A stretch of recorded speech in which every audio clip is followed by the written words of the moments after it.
નમસ્કાર દોસ્તો, સ્વાગત છે આપ સર્વનું તમારી પોતાની YouTube channel ocean coaching classes પર।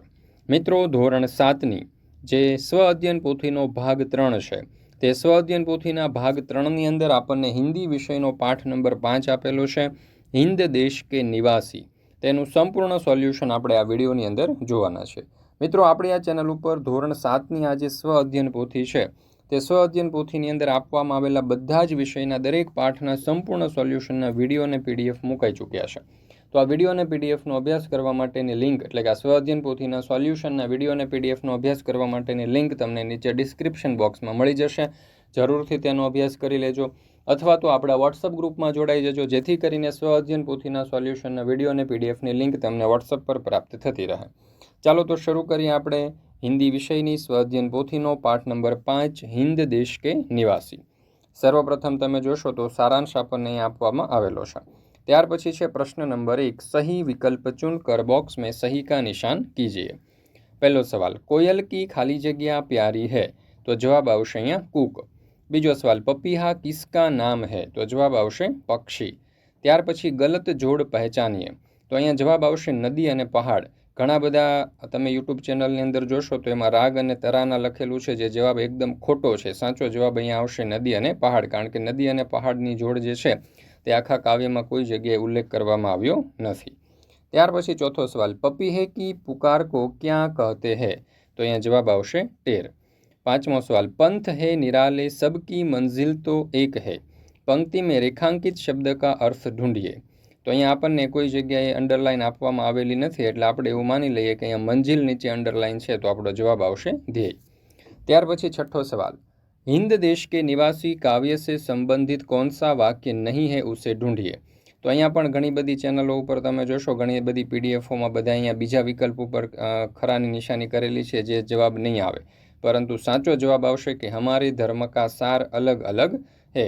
આવો આ વાક્ય જે છે તે આ પાઠને, આ કાવ્યને સંબંધિત નથી, એટલે અહીંયા જવાબ આવશે हमारे धर्म का सार अलग अलग है।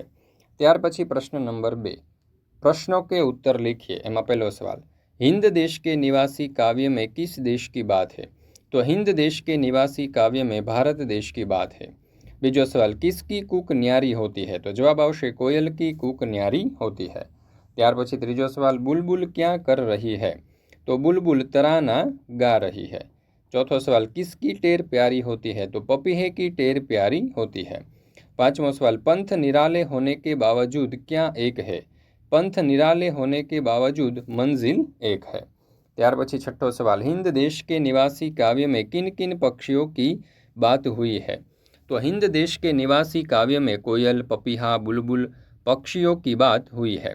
हमारे देश में किन किन धर्मों के लोग रहते हैं, तो हमारे देश में हिंदू, मुस्लिम, ईसाई, बौद्ध, जैन और पारसी धर्मों के लोग रहते हैं। आठवां सवाल, माला में कौन कौन से फूल एकरूप हुए हैं, तो माला में बेला, गुलाब, जूही, चंपा, चमेली जैसे फूल एकरूप हुए हैं।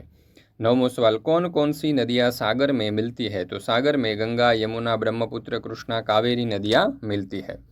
10वां सवाल, सभी धर्मों का सार क्या है, तो सभी धर्मों का सार एक ही है, मनुष्य को बुराइयों से दूर रखना और उसे उन्नत बनाना। મિત્રો, ધોરણ 3થી 8ની આ જે નવી સ્વ અધ્યયન પોથી આવી છે તે સ્વ અધ્યયન પોથીના બધા જ ભાગના તમામ વિષયના તમામ પાઠના સોલ્યુશન જે છે તે આપણી આ ચેનલ ઉપર મુકાઈ ચૂક્યા છે, વિડીયો અને પીડીએફ બંને સ્વરૂપે। જો તમારે પીડીએફનો અભ્યાસ કરવો હોય તો પીડીએફ તમને આ વિડીયોના ડિસ્ક્રિપ્શન બોક્સની અંદર મળી જશે। જરૂરથી એના ઉપર ક્લિક કરી અને અભ્યાસ કરી લેજો, અથવા તો આપણી એપ્લિકેશન છે ઓશન કોચિંગ ક્લાસીસ, આ એપ્લિકેશન ડાઉનલોડ કરીને અહીંયાથી પણ તમે આ સોલ્યુશનની પીડીએફ મેળવી શકશો। આ સ્વ અધ્યયન પોથીના સોલ્યુશન જે છે એ ફક્ત તમારી સ્વ અધ્યયન પોથી માટે જ નહીં, પરંતુ તમારી એકમ કસોટી, તમારી પરીક્ષાઓ માટે પણ તમને ખૂબ ઉપયોગી છે। તો દરેક વિદ્યાર્થીઓએ અવશ્ય આ સ્વ અધ્યયન પોથીના સોલ્યુશનની પીડીએફ મેળવી અને તેનો અભ્યાસ કરી લેવો। ત્યાર પછી છે પ્રશ્ન નંબર 3, प्रश्नों के उत्तर लिखिए। એમાં પહેલો સવાલ, किन किन उदाहरणों के जरिए कवि यह कहना चाहते हैं कि हम सब एक है, तो જોઈએ उत्तर, सभी लोगों के रंग, रूप, वेश और भाषाएं अनेक है, फिर भी सब एक है। तरह तरह के फूलों को गूंथने पर एक माला बन जाती है। पक्षियों के गाने भले ही अलग अलग हो पर उनका राग एक है। नदियाँ अलग अलग होने पर भी समुद्र में मिलकर एक हो जाती है। धर्म अनेक है पर उनका सार तत्व एक ही है। यह उदाहरण द्वारा कवि कहना चाहते हैं कि यह कवि कहना चाहते हैं कि हम सब एक है। ત્યાર પછી બીજો सवाल, नदियों से हमें क्या संदेश मिलता है? तो हमारे देश में अनेक नदियाँ हैं, उद्गम स्थान अलग अलग है, वे अलग अलग मार्गों से बहती है, लेकिन अंत में वे सागर में मिलकर एक हो जाती है। इन नदियों से हमें यह संदेश मिलता है कि जैसे नदियाँ अलग अलग होकर भी एक हो जाती है, उसी तरह हम भारतवासी अलग अलग होने पर भी एक होकर रहे। प्रश्न नंबर 4, काव्य पंक्तियाँ पूर्ण कीजिए। तो અહીંયા गंगा यमुना ब्रह्मपुत्र कृष्णा कावेरी जो जाके मिल गई सागर में हुई सब एक है। धर्म है अनेक जिनका सार वही है, पंथ है निराले सबकी मंजिल तो एक है। ત્યાર પછી બીજી કાવ્ય पंक्ति, हिंद देश के निवासी सभी जन एक है, रंग रूप वेश भाषा चाहे अनेक है, बेला गुलाबी जूही चंपा चमेली प्यारे प्यारे फूल गूथे माला में एक है। ત્યાર પછી प्रश्न नंबर 5, नीचे दिए गए भावार्थों को दर्शाने वाली पंक्तियाँ काव्य में से ढूंढ कर लिखिए। तो हमारे देश में रहने वाले लोगों का रंग रूप पहनावा और भाषा भिन्न है, फिर भी देश में रहने वाले सभी लोग एक है। तो यहाँ पंक्ति आवशे, हिंद देश के निवासी सभी जन एक है, रंग रूप वेश भाषा चाहे अनेक है। ત્યાર પછી બીજો सवाल, हमारे देश में कई धर्म है लेकिन सबका सार एक ही है, जैसे रास्ते भिन्न भिन्न है पर सबका ध्येय एक ही है। तो जवाब आवशे, धर्म है अनेक जिनका सार वही है, पंथ है निराले सबकी मंजिल तो एक है। ત્યાર પછી પ્રશ્न नंबर 6, काव्य पंक्तियों का भावार्थ लिखिए। એમાં પહેલું, कोयल की कूक न्यारी पपीहे की टेर प्यारी, गा रही तराना बुलबुल राग मगर एक है। तो જોઈએ उत्तर, कोयल की बोली निराली होती है, पपीहे की बोली में अपनी मिठास होती है, बुलबुल का गीत भी अलग तरह का होता है। इन सब पक्षियों के गाने भले ही अलग अलग हो पर उनका राग एक है। इसी तरह अलग अलग बोली और भाषा बोलने वाले भारतवासियों की आवाज़ भी एक होती है। इसी तरह अलग अलग बोली और भाषा बोलने वाले भारतवासियों की आवाज़ भी एक होती है। ત્યાર પછી બીજું, बेला गुलाब जूही चंपा चमेली प्यारे प्यारे फूल गूथे माला में एक है। તેનો ભાવાર્થ કંઈક આ પ્રમાણે થશે, मोगरा गुलाब जूही चंपा चमेली आदि फूल अलग अलग होते हैं, परंतु ये हमारे प्यारे फूल माला में गूंथने पर एक बन जाते हैं। उसी तरह अलग अलग होकर भी सारे भारतवासी एक है। ત્યાર પછી प्रश्न नंबर 7, कविता के आधार पर भारत देश के बारे में 8-10 वाक्य लिखिए। तो जो उत्तर, भारत देश विविधता में एकता का प्रतीक है, यहाँ के नागरिक सहिष्णुता प्रेम और भाईचारे का संदेश देते हैं। भारत में अनेक प्रकार के त्योहार और परंपराएं धूमधाम से मनाई जाती है। इस देश की भूमि उपजाऊ और प्रकृति संपन्न है, जिससे यहाँ कृषि का विशेष महत्व है। भारत ने विज्ञान कला और साहित्य के क्षेत्र में दुनिया को अनमोल योगदान दिया है। यहाँ के महान योद्धा और संतों ने देश को गौरवान्वित किया है। भारत की महान नदियाँ पर्वत और जंगल इस देश की प्राकृतिक सुंदरता को बढ़ाते हैं। भारत में लोकतंत्र का सबसे बड़ा चुनाव होता है, जिससे जनता अपनी सरकार चुनती है। यह देश विविधताओं के बावजूद एक अखंड और मजबूत राष्ट्र के रूप में खड़ा है। ત્યાર પછી છે प्रश्न नंबर 8, शब्दों को सही क्रम में रखकर अर्थपूर्ण वाक्य लिखिए। એમાં પહેલો सवाल, देश की एकता हमारी विविधता में है। तो जवाब आवशे, हमारे देश की विविधता में एकता है।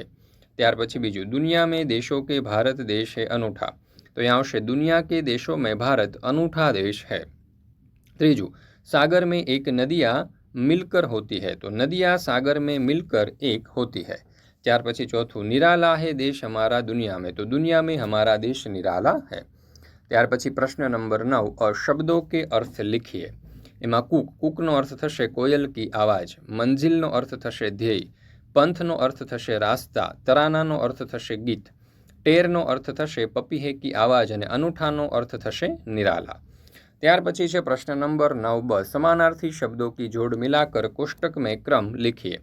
हिंद, तो हिंदनी સાથે આપણે જોડીશું 4 નંબર ભારત, કારણ કે હિંદને આપણે ભારત તરીકે ઓળખીએ છીએ। पंथ, पंथને આપણે કહીશું રાહ માર્ગ, बहुतને આપણે જોડીશું 1 નંબર સાથે અનેક, ગીતને આપણે જોડીશું 2 નંબર તરાના સાથે, અને મંજિલને આપણે જોડીશું 3 નંબર ધ્યેય સાથે। ત્યાર પછી प्रश्न नंबर 9 क, उदाहरण के अनुसार क विभाग में से समानार्थी शब्द चुनकर ख विभाग में उचित स्थान पर लिखिए। જેમ કે અહીંયા જો સોના, તો એના સમાનાર્થી છે કંચન ને સ્વર્ણ। એવી રીતે લડાઈ, તો લડાઈના સમાનાર્થી અહીંયાથી આવશે એક તો યુદ્ધ અને બીજું જે છે તે સમર। એવી રીતે આંખના સમાનાર્થી આવશે નેત્ર અને ચક્ષુ। બ્રાહ્મણના સમાનાર્થી થશે દ્વિજ અને વિદ। કહાનીના સમાનાર્થી થશે ગાથા અને કથા, ઝંડાના થશે ધ્વજ અને પતાકા, ખૂનના થશે રક્ત અને લહુ। ત્યાર પછી પ્રશ્ન નંબર 10 નીચે દિए गए शब्दों का लिंग परिवर्तन करके वाक्य में प्रयोग कीजिए। उदाहरण અહીંયા આપણને આપેલું છે ઉદાહરણ પ્રમાણે। તો ચાલો પહેલું આપણને આપ્યું છે બાલક, તો બાલકનું લિંગ પરિવર્તન કરીએ તો બાલિકા થશે। વાક્ય બનશે यह बालक बड़ा शैतान है, અને બાલિકા ઉપરથી જોઈએ તો વાક્ય બનશે वह बालक काफ़ी सुंदर है, बालिका काफ़ी सुंदर है। અધ્યાપકનું થશે અધ્યાપિકા, અને વાક્ય બનશે हमारे अध्यापक बहुत गुस्से वाले हैं। अध्यापिका ઉપરથી વાક્ય બનશે हिंदी की अध्यापिका काफ़ी अच्छी है। ત્યાર પછી છાત્રનું થશે છાત્રા, અહીંયા વાક્ય બનશે वह छात्रा काफ़ी होशियार है, અને वह छात्रा गणित में कमज़ोर है। ग्वालाનું થશે ग्वालिन, वाक्य बनશે ग्वाला वहीं पर खड़ा था, અને ग्वालिन बकरियां चरा रही थी।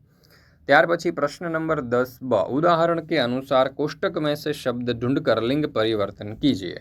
ચાલો તો અહીંયા કોષ્ટકમાં તમે જોઈ શકો છો કે આપણે ઘણા બધા શબ્દોની ઉપર અહીંયા રાઉન્ડ કરેલા છે, તો આ રીતે આપણે કોષ્ટકમાં શબ્દો ગોતી અને તમારે પણ રાઉન્ડ કરી દેવાના છે।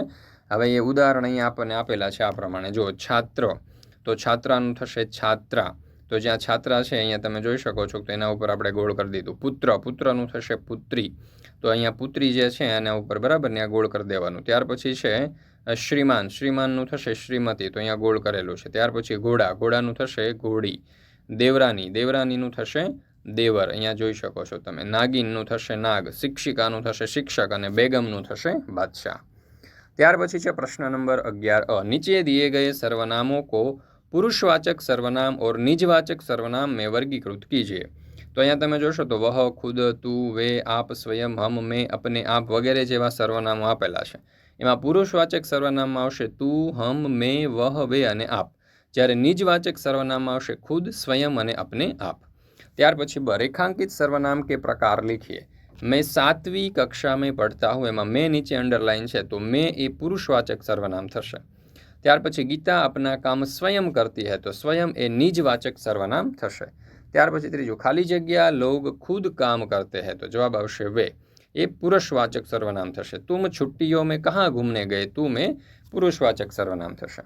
ત્યાર પછી આપણને इतना कीजिए આપેલું છે, જો અહીંયા કહ્યું છે કે કવિ इकबाल लिखित सारे जहाँ से अच्छा हिंदुस्तां हमारा गीत को लिखिए और गान कीजिए। तो અહીંયા તમે જોઈ શકો છો કે સરસ મજાનું આ ગીત જે છે તે આપણે અહીંયા લખેલું છે। सारे जहाँ से अच्छा हिंदुस्तां हमारा यह बुलबुले है उसके हवा गुलिस्ता हमारा।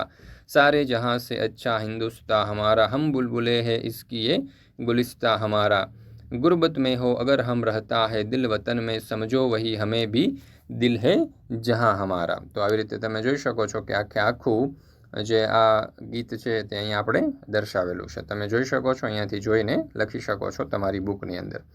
મિત્રો અહીંયા આપણે આ જે સ્વઅધ્યયન પોથી છે એનો આ પાઠ નંબર 5 છે તે પૂર્ણ કરીએ છીએ। ફરી મળીશું આપણે આ ધોરણ 7ની જે હિન્દી વિષયની સ્વઅધ્યયન પોથી છે તેના પાઠ નંબર 6ના સંપૂર્ણ સોલ્યુશન સાથે। મિત્રો આપણી આ ચેનલ ઉપર ધોરણ 7ની જે સ્વઅધ્યયન પોથીઓ છે તેની બધી જ સ્વઅધ્યયન પોથીઓના બધા જ પાઠના તમામ વિષયના સંપૂર્ણ સોલ્યુશનના વિડીયો અને પીડીએફ મૂકવામાં આવે છે। એકદમ સંપૂર્ણ અને સચોટ સોલ્યુશન મૂકવામાં આવે છે, તો દરેક વિદ્યાર્થીઓએ અવશ્ય આ જે સોલ્યુશન છે, જે પીડીએફ છે તેનો અભ્યાસ કરી લેવો, જે તમારી પરીક્ષા માટે તમને ખૂબ ઉપયોગી સાબિત થશે। તો દરેક વિદ્યાર્થીઓએ અવશ્ય તેનો અભ્યાસ કરી લેવો। જો વિડીયો પસંદ આવ્યો હોય તો લાઇક કરવાનું અને તમારા મિત્રો સાથે શેર કરવાનું ભૂલશો નહીં।